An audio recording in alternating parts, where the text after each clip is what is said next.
আজকে আমরা এমন একটা ছেলেকে দেখতে পারবো যার অলৌকিক পাওয়ার দিয়ে যখন যা ইচ্ছা তাই করতে পারে। সে মন চাইলে তার ইচ্ছা মতো যে কোনো দেশ ভ্রমণ করে আসতে পারে, আর এই ভ্রমণের জন্য তার কোনো পাসপোর্ট বা ভিসা কিচ্ছুরই প্রয়োজন হয় না। এমনকি সে রাতারাতি কোটিপতিও হয়ে যায়।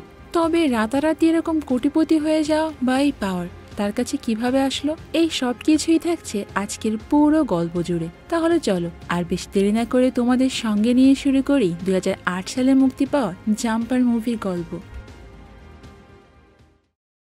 গল্পের শুরুতেই আমরা ডেভিড ও মিলি নামে দুইজন ছেলে মেয়েকে দেখতে পাই।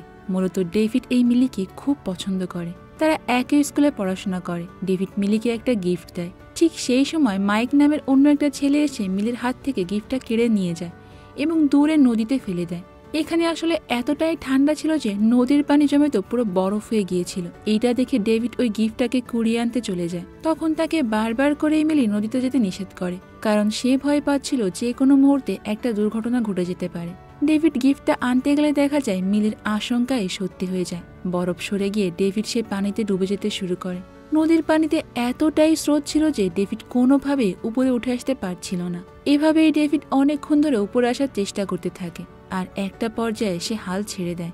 আর ঠিক তখনই আশ্চর্যজনকভাবে সে একটা লাইব্রেরির ভিতরে চলে আসে। এটা দেখে তো সে নিজে অনেকটা অবাক হয়ে যায়। ডেভিড তো কিছুই বুঝতে পারে না, কারণ কিছুক্ষণ আগেও সে নদীর ভেতরে তার জীবন বাঁচানোর জন্য আপ্রাণ চেষ্টা করছিল। হঠাৎ করে সে লাইব্রেরিতে কিভাবে আসলো?